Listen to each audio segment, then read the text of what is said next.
Hello Internet and welcome back to another edition of Furry Fandom Stories. I'm Sandy Brushtail. Now, would you believe that this web series was not my first foray into doing anything YouTube related? Hell, my first video I uploaded to YouTube wasn't even the Just for the Weekend song by Cosmic. Now, a couple of weeks ago, I found some old USB drives with footage from old Gloucestershire Furs meets, say back from 2014 and 2015. And then I remembered that there was a time when I tried to do sort of like a furry fandom-like vlog, but nothing like this. And I found the links, and I'm thinking to myself, how has my attitudes towards the fandom changed between then and now? So for this episode of Furry Fandom Stories, we're going to have a little bit of a reaction-like video, where I take a look back on my first ever attempt at doing a YouTube vlog. Now, I realise that doing the whole reaction video format is kind of like a lazy form of content creation, but sod it, I'll give it a go. And also, as we go into the video, you will notice how this t-shirt I'm wearing has miraculously changed from yellow to red. Hey everybody, Sandy Brushtail here. Just with a quick reminder, if you like what you're seeing so far, click that thumbs up and smash the subscribe button if you haven't already. Helps the algorithm, also helps the channel grow. And now, back to the content. So here we are. First ever attempt at doing a YouTube.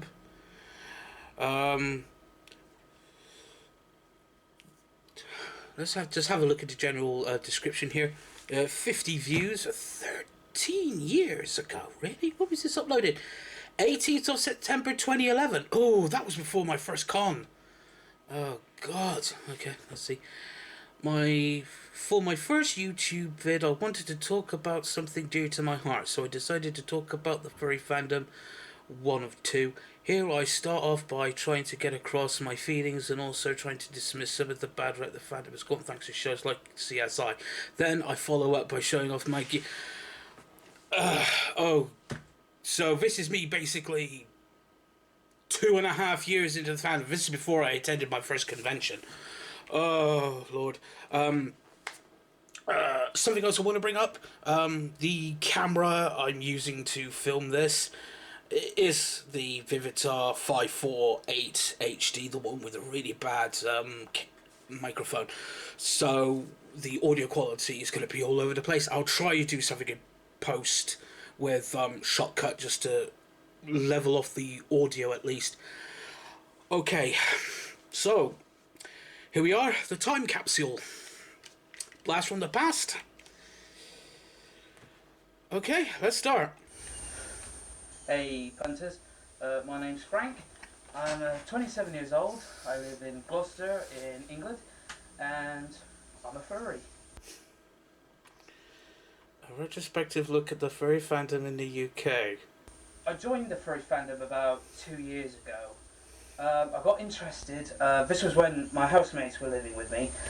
Oh yeah, also one thing I do want to bring up, the St. George's Cross, I don't have that anymore. The reason why I put it up in my room was really because I wanted to honour my dad, in a way, because my dad's English. My mum is, or was, half Scottish and half Welsh.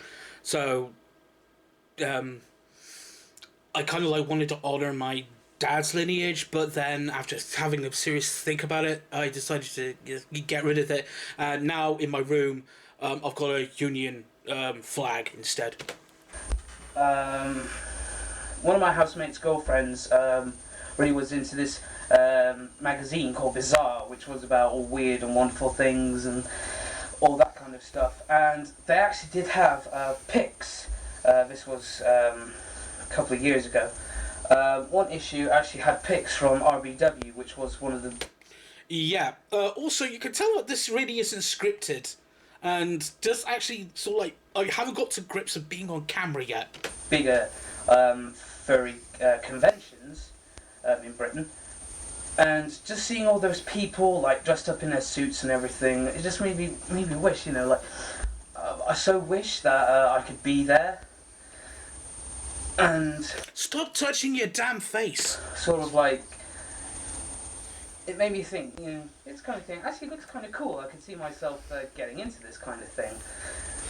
And then next month she got another copy of Bizarre magazine, and I was reading the letters page, and there was this one girl who wrote a letter, and she said that wherever she went, anthropomorphic / furry culture seemed to be everywhere, and in the end she just kind of just basically caved in and just went, screw it, I am a furry, and that's basically how I summed it up as well. I understand. I kind of remember that letter as well. Basically, the girl who wrote that letter, they were at veterinary college, and it turns out a couple of their friends were active in the fandom, and then she decided to make that great leap herself. So there you go. Also, the transitions here, so Microsoft Movie Maker. What I try to do with this video is sort of like give people this kind of my own kind of worldview on it.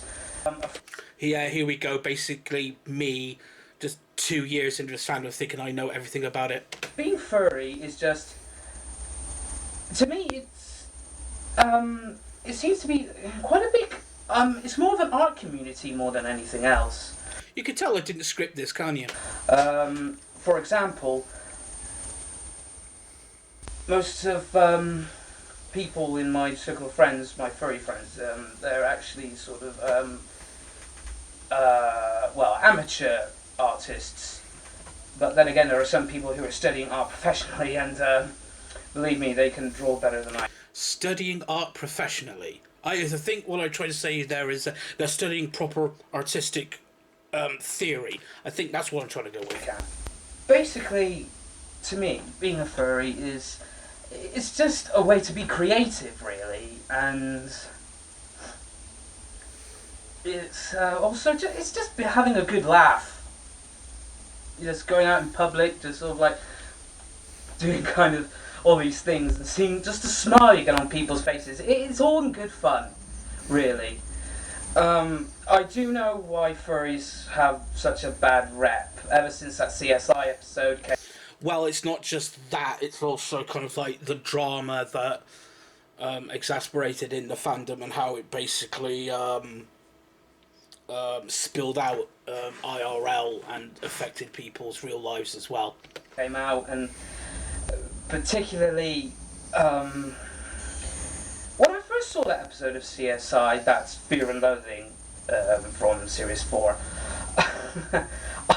I didn't know what to think of it. At first, I laughed my head off, I really do.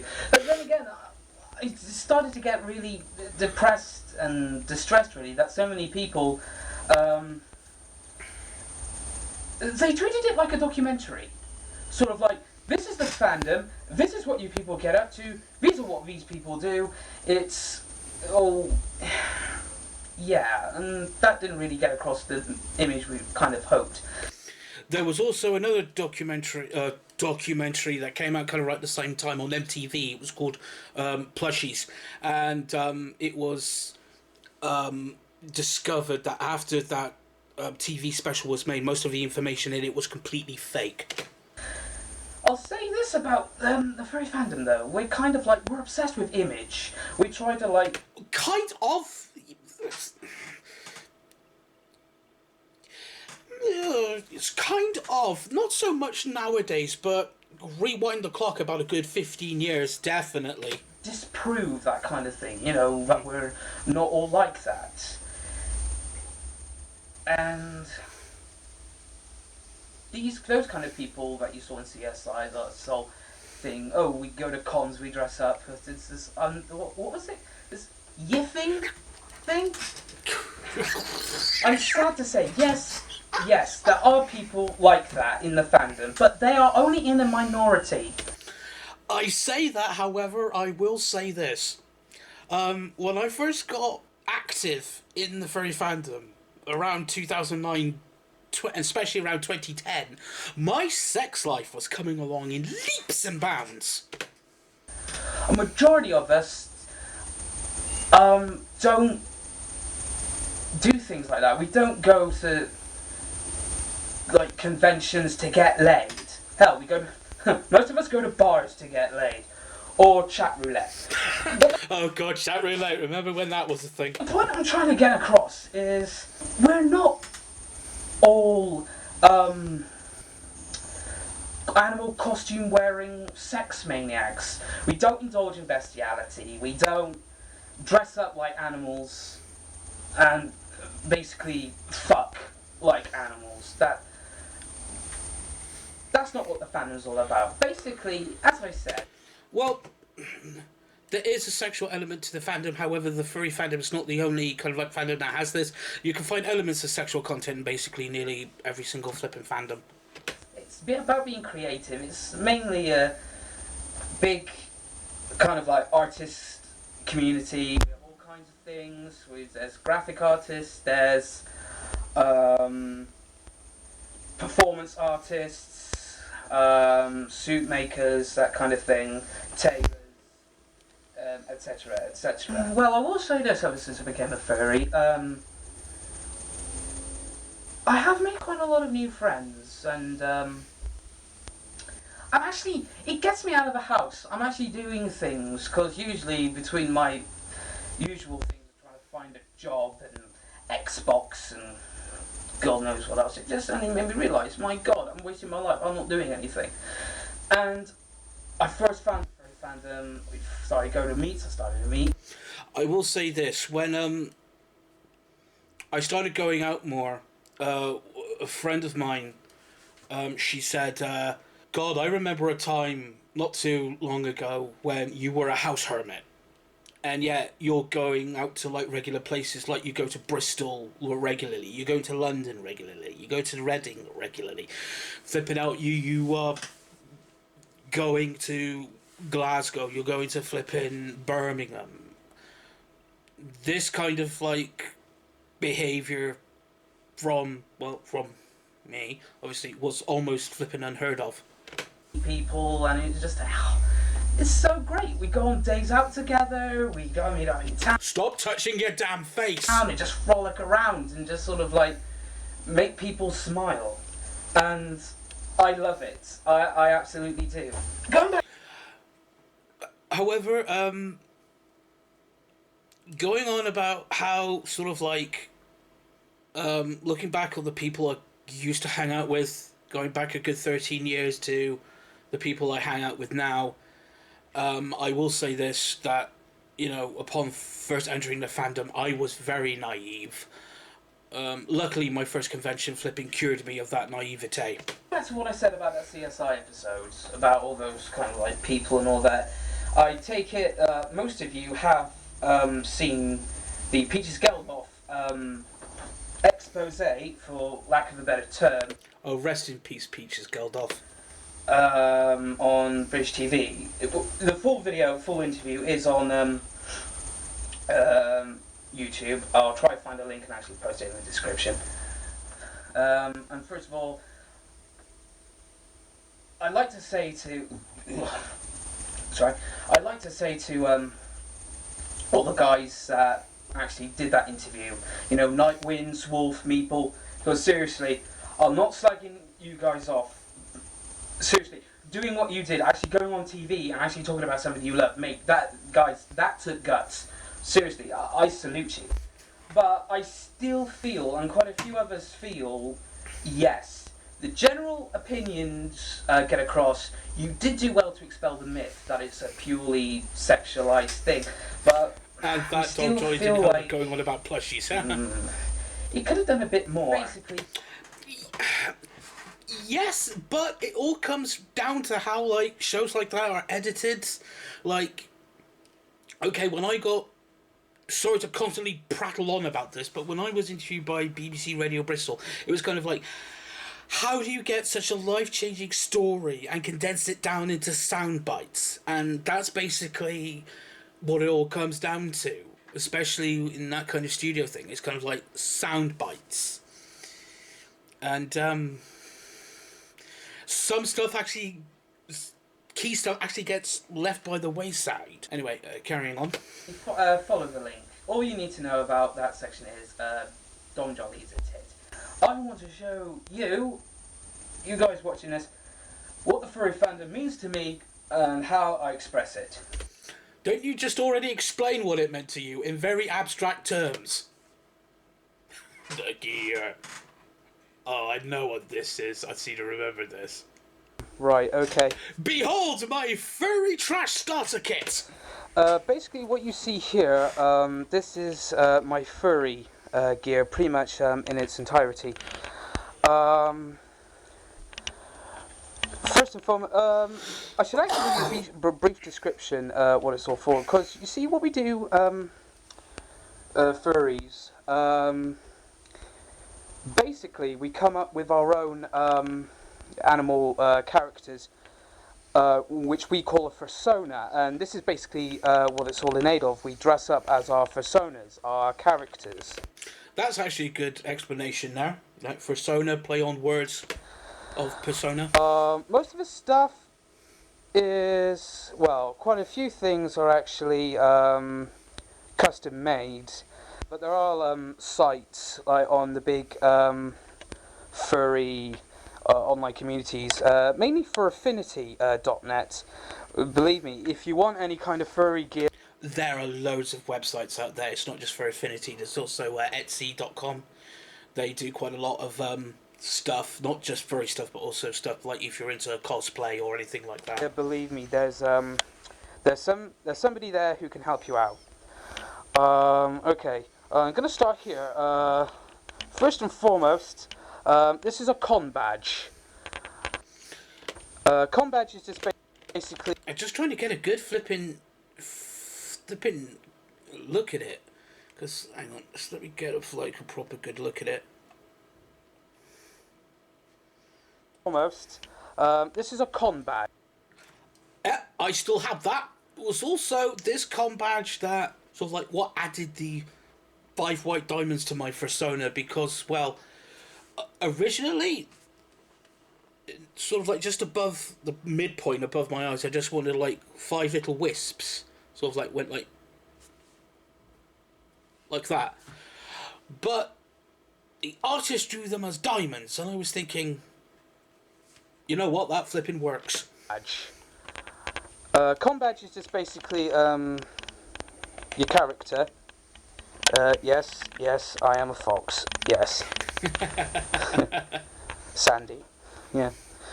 Well, everybody says when you come up, trying to think up of a character, try to come up with something unique. But the only unique thing I could come out was, sod it, you know, like, I'm ginger, my persona is going to be ginger too. My reason was pretty much my reasoning. Con badge. I've never noticed this before until watching this back. The plastic creaking from the Vivitar. It's very bad. Lanyard to go on it. Well, the first lanyard I ever got was at this nice little place called Chris's Shed. It was in Stroud, actually. Oh yeah, that was from a flipping oh yeah, that was an old Gloucester meet. Flipping hell, that's going back a while. But after a recent trip to Alton Towers, I got myself a new one. Yeah. Anyway, that's the con badge.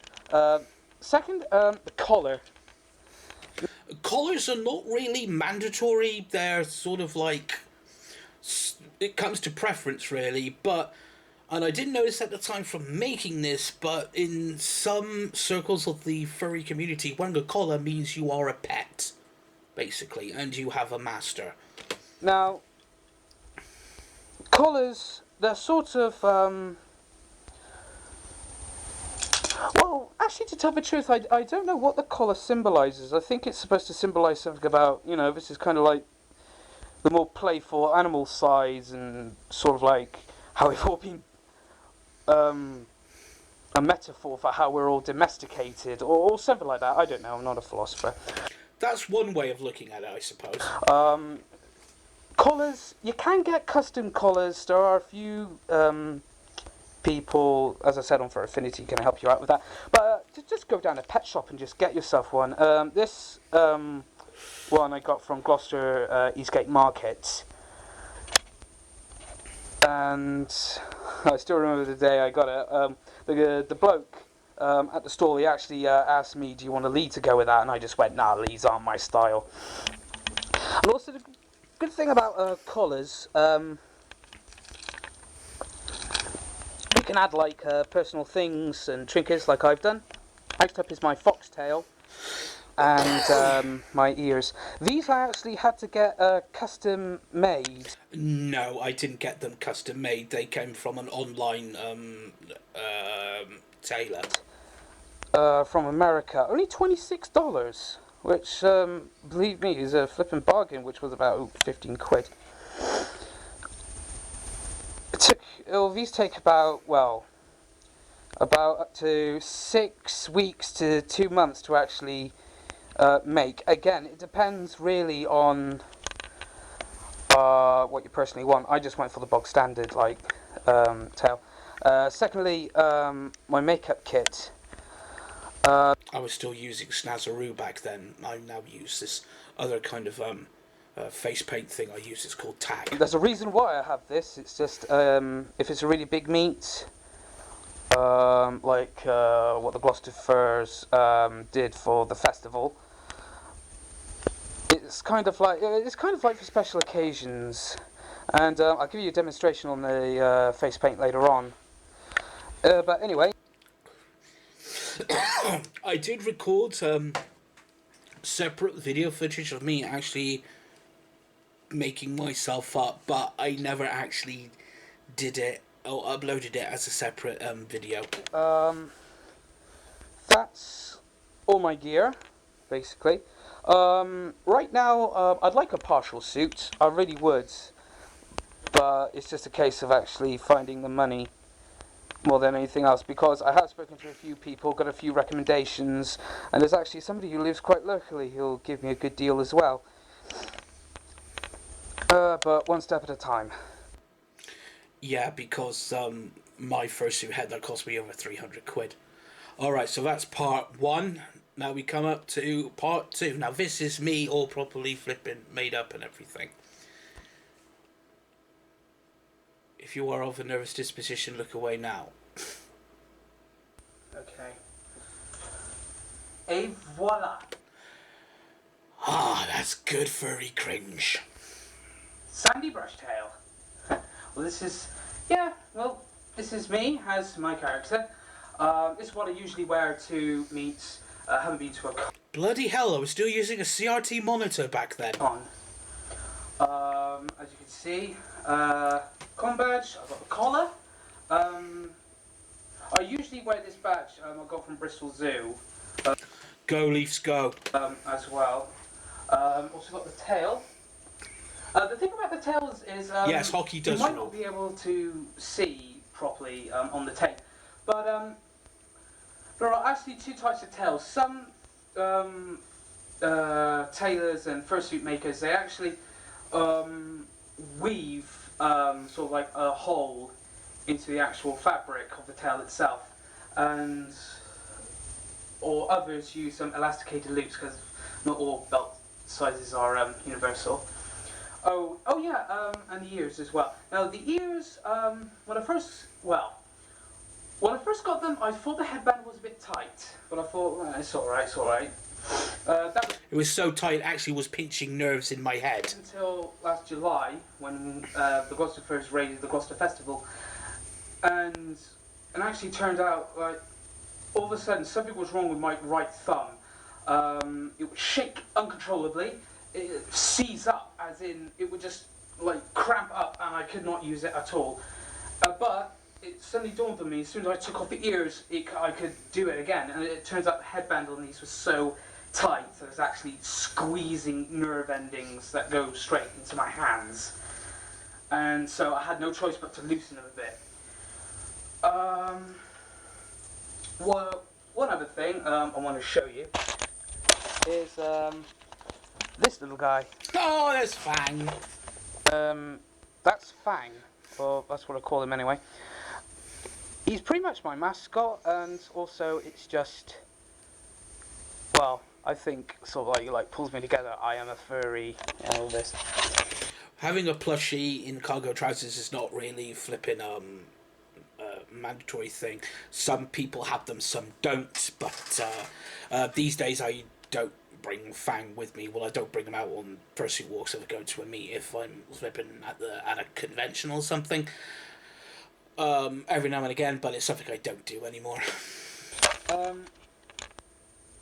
But the point of the matter is, even with all this on, I feel fantastic. And to me, that is what a furry is being all about. Just going out, having a laugh, and you gotta feel fantastic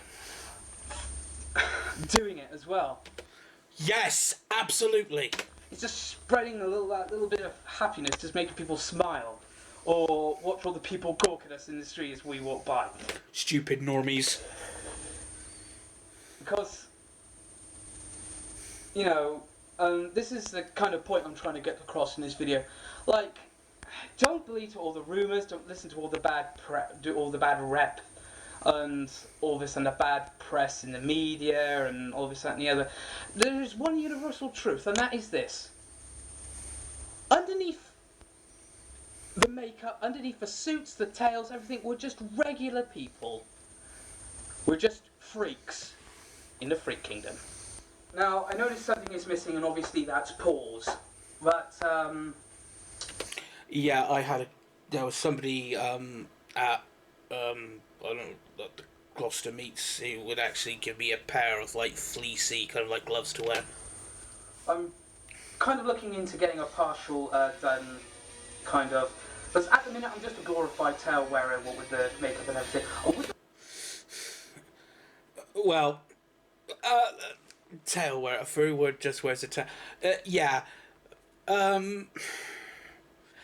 Basic fur, I think they call them now. Real fursuit, full one day, and what's the music? Before anybody says anything, that is not going to have a little hole for my to poke out of. You might think that's what we're all about. If you still do, just go away. If people think you're still about that, I don't think they'll be watching this. But I don't care. The song sounds familiar. I feel fucking fantastic, absolutely on top of the world, and that is what I'm all about. Well, to me, what the fandom is all about. I love it. I love you guys. This is just cool. Oh, it's Suede. Be around.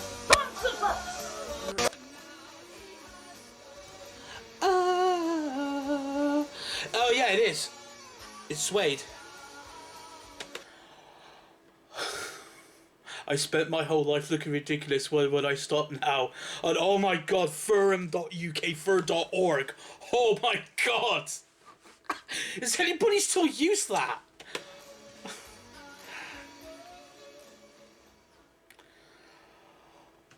Wow. Okay.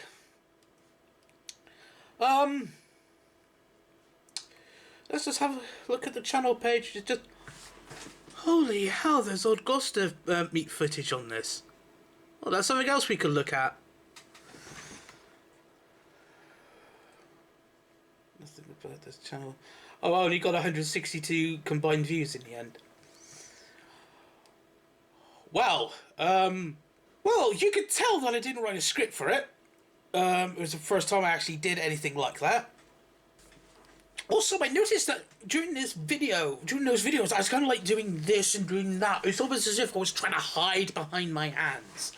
You could tell that doing pieces to camera actually made me a bit uncomfortable. And also, I will say this: my God, would you look at me back then? Ugh, look at me now. So, yeah, those are my first forays into doing YouTube, and I didn't really start doing YouTube properly until about 2018. Maybe, if the feedback from this video is good, maybe we should have a look at that old Gloucester Furs Unite footage, see what that gets up to. But for the time being, let's go back upstairs. Okay, so now looking back on my attitudes back then to my attitudes towards the fandom now, have they changed? I think the biggest change about my character since making that video was that at the time of making that, it was safe to say that the big thing I had to learn was, as soon as you stopped trying to be popular, that was when people, well, started to really like me and open up to me. Obviously, these days I'm a lot less naive, and I think that a lot of sort of like new people in the fandom have this naivety of, wow, everybody will be my friend. No, no. If you know anything about human nature, it doesn't work like that. If I could go back in time and speak to my 27-year-old self now, just 2.5 years into the fandom, hasn't been to his first con yet, I would say, okay, dude, stop trying to make people like you, because that in the end will ultimately backfire. Stop trying to impress people. You'll just end up burning yourself out. If people don't want to be your friend, don't worry about it. Also, I would say the Gloucestershire Furs are not the end-all and be-all of being your friends in the furry fandom. You can make new and better friends. You will make new and better friends. And even you will meet people that will appreciate you for just being you. And that wraps up another edition of Furry Fandom Stories. Again, now that I've found some old Gloucestershire Fur meat footage, should I do another reaction video to that? Leave your thoughts in the comment section below. And as always, you can follow me on BlueSky at sandybfox.bsky.social. And yes, I'm still on the website formerly known as Twitter at sandybfox. I'm Sandy Burstale, and I'll see you in the next one for another Furry Fandom story. But until then, take care.